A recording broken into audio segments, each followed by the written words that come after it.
आरपीपीएस educational point में कक्षा 12 के विद्यार्थियों का एक बार फिर से स्वागत है। आज आप लोग पढ़ेंगे गणित में आज पढ़ेंगे अस्पष्ट फलनों एवं प्रतिलोम त्रिकोणमितीय फलनों के अवकल गुणांक। सबसे पहले हम ये जान लें कि अस्पष्ट फलन कौन से होते हैं। अस्पष्ट का मतलब जो स्पष्ट ना हो। अस्पष्ट का मतलब ऐसा फलन है जो स्पष्ट ना हो। क्या स्पष्ट ना हो? ऐसा फलन जिसमें y का मान x के पदों में प्रदर्शित ना किया जा सकता हो या ना किया गया हो। ऐसा फलन जिसमें y का मान x के पदों में स्पष्ट रूप से प्रदर्शित ना किया जा सकता हो या ना किया गया हो, अस्पष्ट फलन कहलाता है। इसका मतलब इसमें y और x दोनों होते हैं, लेकिन केवल y को x के रूप में हम व्यक्त नहीं भी कर सकते हैं या कहीं कहीं व्यक्त कर भी सकते हैं। जैसे मान लीजिए एक फलन यहाँ उदाहरण है, y plus sine y equal to cos x। यहाँ देखिए y equal to cos x minus sine y हो जाएगा। यहाँ y का मान x के पदों में स्पष्ट रूप से प्रदर्शित नहीं किया जा सकता, इसलिए ये अस्पष्ट फलन है। यहाँ देखिए x y plus y square equal to ten x plus y. यहाँ भी हम स्पष्ट रूप से y के मान को x के पदों में प्रदर्शित नहीं कर सकते, अतः ये दोनों फलन अस्पष्ट फलन है। अब हम बताएंगे कि अस्पष्ट फलनों का अवकल गुणांक ज्ञात करने के लिए आप क्या करते हैं। तो इसके लिए आप क्या करेंगे, दोनों पक्षों का जो आपको समीकरण दिया रहेगा उसके दोनों पक्षों का x के सापेक्ष अवकलन कर देंगे। x के सापेक्ष अवकलन करने पर dy बाई dx आपको आसानी से प्राप्त हो जाएगा। तो करना क्या है, दोनों पक्षों का x के सापेक्ष अवकलन करके dy बाई dx को पक्षांतर करके एक तरफ कर लेना है और आपका अवकल गुणांक प्राप्त हो जाएगा। हम इन्हीं दोनों उदाहरणों को अभी बता देते हैं कि किस तरह से आप लगाएंगे। हम पहला एग्जांपल यही लेते हैं।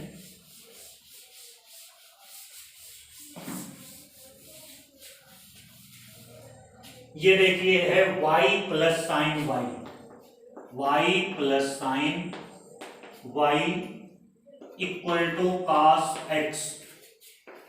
तो dy बाई dx ज्ञात करना, इसी को हमें ज्ञात करना है।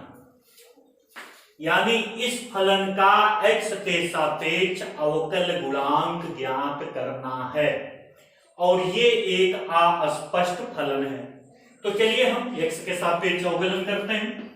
x के सापेक्ष अवकलन करने पर अवकलन कर रहे हैं, सबसे पहले y का करेंगे। y का करते हैं तो आपको मालूम है ये होता है dy by dx plus sine y का हो जाएगा cos y। साइन y का जब करेंगे तो होगा cos y। आपको सूत्र बताया गया है dy by dx sine x equal to cos x। तो जब ये y था तो cos y हो गया। अब फिर y चूंकि ये निहित फलन बन रहा है, अब y बचेगा तो यहां हम लगा देंगे dy बाई dx। ये देखिए साइन y का हो गया cos y dy by dx equal to cos x का भी सूत्र आपको मालूम है, dy by dx cos x बराबर होता है माइनस साइन x। तो cos x का कर देंगे तो ये हो जाएगा माइनस साइन x। अब dy बाई dx को हम कॉमन कर लेते हैं। कॉमन करिए, dy बाई dx कॉमन हुआ, यहां बचा 1 plus cos y equal to minus sine x। अब dy बाई dx का मान ज्ञात कर लीजिए। cos अब dy बाई dx यही रहने दीजिए, cos y को उधर ले जाइए, यानी पक्षांतर करेंगे, यहाँ गुणा है उधर जाएगा भाग हो जाएगा, तो हो जाएगा dy by dx equal to minus sine x upon 1 plus cos y। ये आपका उत्तर आया। ऐसे ही हम अस्पष्ट फलनों का अवकलन करते हैं।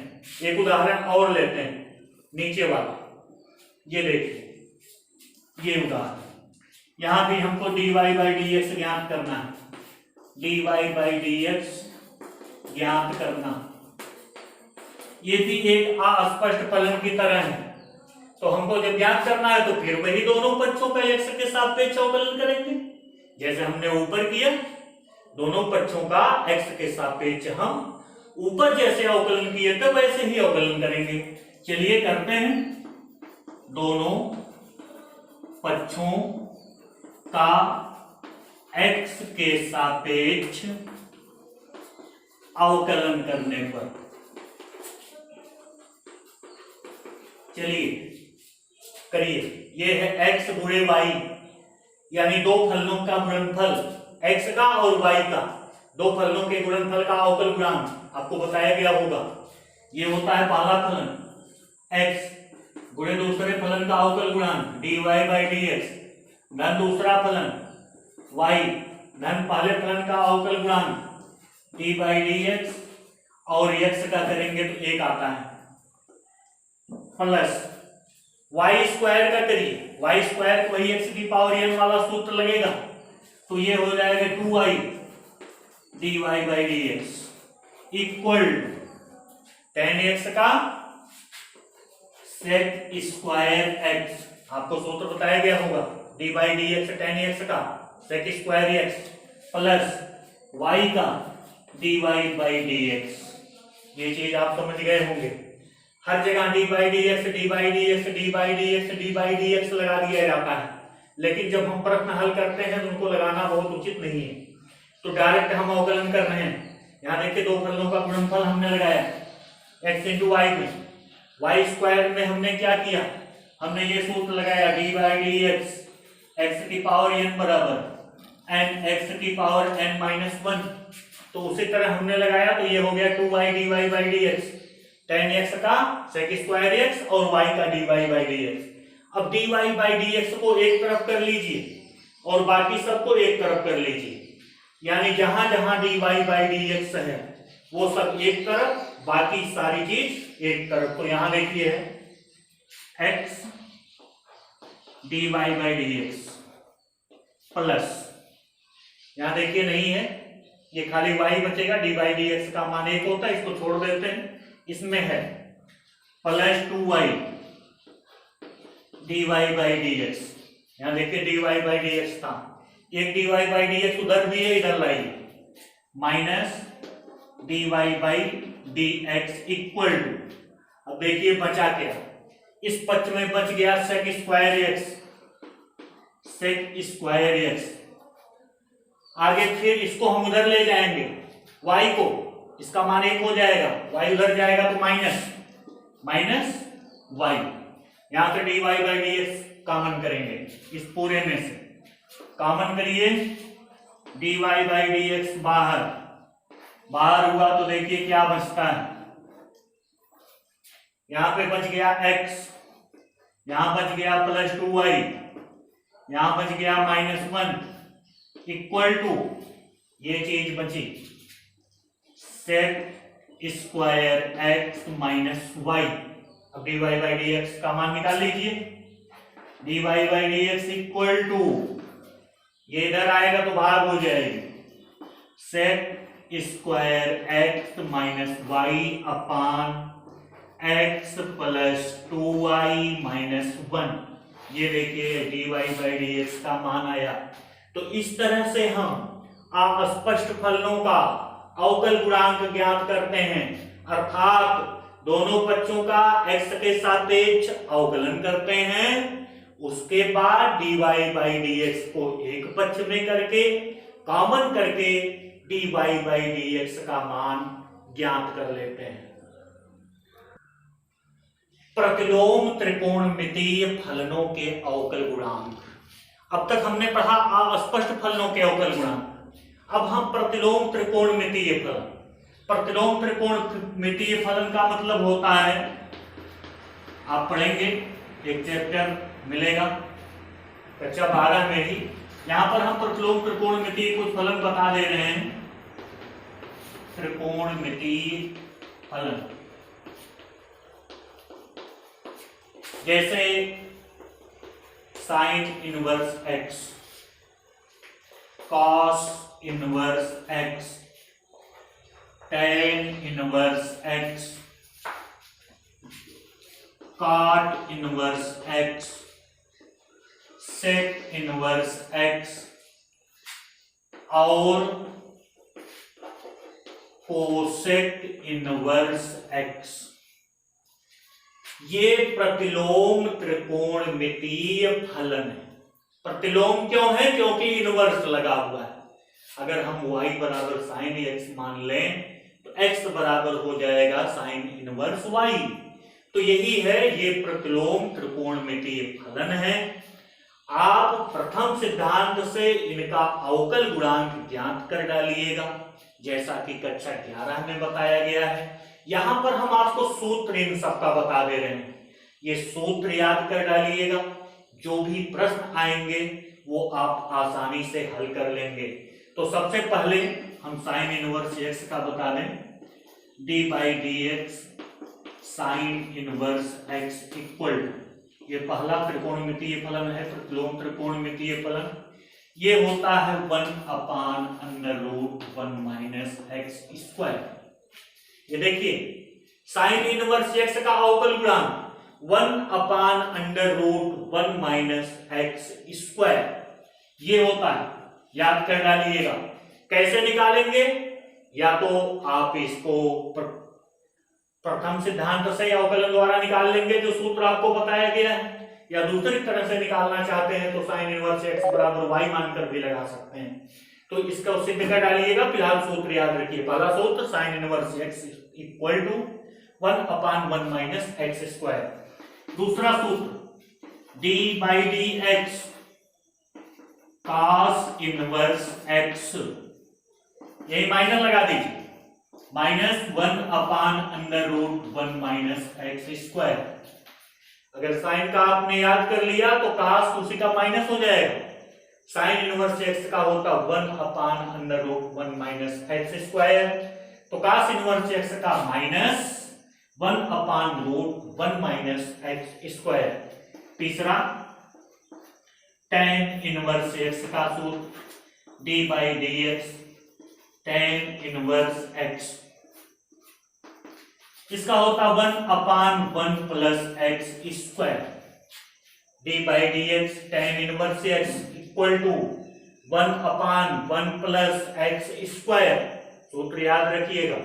सूत्र अगर आपको याद है तो जो भी प्रश्न आपको इस तरह के मिलेंगे प्रतिलोम त्रिकोणमितीय फलन यानी इनवर्स ट्रिग्नोमेट्रिकल फंक्शन के, आप आसानी से उनको हल कर लेंगे। अब एकदम इसी से मिलता जुलता सूत्र हम कॉट इनवर्स एक्स का लिख देते हैं, d by d x cot inverse x. बस आपको टेन का याद है, टेन के आगे माइनस लगाइए, माइनस 1/1 प्लस एक्स स्क्वायर। ये देखिए कॉट का हो गया। अब चौथा क्या पांचवा, d by d x sec inverse x equal, ध्यान से सूत्र आप देखेंगे ये होता 1/x स्क्वायर माइनस 1। ये देखिए d by d x sec inverse x equal to 1/x square minus 1। और जब सेक का आपको याद हो गया तो कोसेक में आगे खाली माइनस लगा देंगे, d by d x cosec inverse x equal to minus लगाइए -1/x रूट में एक्स स्क्वायर माइनस 1। तो ये है प्रतिलोम त्रिकोणमितीय फलन और उनके अवकल गुणांक। ये हैं प्रतिलोम त्रिकोणमितीय फलन और उनके अवकल गुणांक। ये सूत्र आप ध्यान से देख लीजिए, इसको नोट कर डालेंगे। जहां सूत्र आपको पहले बताए गए थे वहीं पर इन सूत्रों को बढ़ा लीजिएगा, और बढ़ाने के बाद अब हम आपको इन पर आधारित एक दो एग्जाम्पल बताएंगे और आपको जो प्रश्नावली भेजी जाएगी उसको हल करेंगे। एक प्रश्न लेते हैं प्रतिलोम त्रिकोणमितीय फलन का। दिया है y equal to sine inverse x upon 1 minus x square, तो dy बाई dx का मान ज्ञात कीजिए। चलिए फिर दोनों बच्चों का x के सापेक्ष अवकलन करते हैं। दोनों पक्षों का x के सापेक्ष अवकलन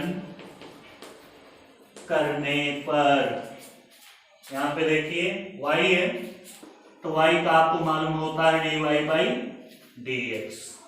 y का हो जाएगा, यहां देखिए अंश है ये हर, ये अंश है ये हर, इसका मतलब दो फलनों का भागफल का सूत्र लगेगा। दो फलनों के भागफल का अवकल गुणांक, आपने एक सूत्र पढ़ा होगा डी बाई डी एक्स, अंश बटा हर बराबर हर डी बाई डी एक्स, अंश माइनस अंश डी बाई डी एक्स, हर पूरे का बटा हर का वर्ग। ये सूत्र आप पढ़े होंगे, दो फलनों के भागफल का अवकल गुणांक। वही हम यहाँ पे लगा देते हैं। सबसे पहले हर खोजिए, क्या है, under root 1 minus x square into अंश का अवकल गुणांक यानी d by d x sine inverse x. ये हो गया हर इंटू अंश का अवकल गुणांक माइनस अंश, अंश क्या है साइन इनवर्स एक्स, इंटू हर का अवकल गुणांक डी बाई डी एक्स। सूत्र को मिटा देते हैं, आप याद कर डालेंगे, d by d x under root 1 minus x square बटा हर का वर्ग, हर है रूट में 1 माइनस एक्स स्क्वायर, इसका वर्ग कर दीजिए। चलिए करते हैं अवकलन, ये तो वही रहेगा रूट में 1 minus x square, sine inverse x का सूत्र भी आपको बताया गया था, d by d x sine inverse x equal to 1 upon root में 1 माइनस एक्स स्क्वायर। वही सूत्र लगा दीजिए साइन इनवर्स एक्स का, ये हो जाएगा 1 upon under root 1 minus x square. ये हो गया हर इंटू अंश का अवकल गुणांक माइनस अंश, यही है साइन इनवर्स एक्स, और ये देखिए अंदर रूट में इसकी घात 1/2 हो जाएगी, 1/2 बाहर करिए, 1/2 फिर 1 माइनस एक्स स्क्वायर की पावर 1/2 माइनस 1, ये हो गई। फिर into D by d x, ये एक्स स्क्वायर नियत फलन है तो एक्स स्क्वायर का करेंगे माइनस एक्स स्क्वायर अपान, ये रूट खत्म हो जाएगा, वर्ग करेंगे तो वर्गमूल हट जाएगा, 1 माइनस एक्स स्क्वायर हो गया। ये देखिए यहां भी खत्म, ये हो गया 1 अपान 1 minus x square minus sign inverse x into 1/2। यहां पे देखिए ये घात माइनस 1/2 आएगी, माइनस 1/2 का मतलब नीचे लाएंगे 1 माइनस एक्स स्क्वायर, घात माइनस 1/2 नीचे लाएंगे तो प्लस 1/2 हो जाएगी, रूट 1 माइनस एक्स स्क्वायर, और यहां माइनस एक्स स्क्वायर का हो जाएगा माइनस 2x। ये देखिए माइनस 2x, ये माइनस यहां आएगा, माइनस को हटाइए, ये प्लस बटा 1 माइनस एक्स स्क्वायर, ये हो गया। लासा आप ले लें इन सबका, ऊपर का तो आएगा 1 माइनस एक्स स्क्वायर, या यही लिख दीजिए, ए d y by d x. या तो इसको नीचे लाएंगे पूरे को, इनमें गुणा कर देंगे, फिर ये गुणा करके या फिर ये लिख सकते हैं, नहीं तो यहाँ पे भी अंदर रूट 1 माइनस एक्स स्क्वायर से ऊपर नीचे गुणा कर दें, हर समान हो जाएगा, फिर जोड़ लेंगे तब उत्तर आएगा। तो आप चाहें तो 1 माइनस एक्स स्क्वायर से अंदर रूट में ऊपर नीचे गुणा कर देंगे तो लासा मिल जाएगा हमको 1 माइनस एक्स स्क्वायर, तब भी हम लिख सकते हैं, या यही हो जाएगा। तो इस तरह से हम प्रतिलोम त्रिकोणमितीय फलनों का अवकल गुणांक ज्ञात करते हैं।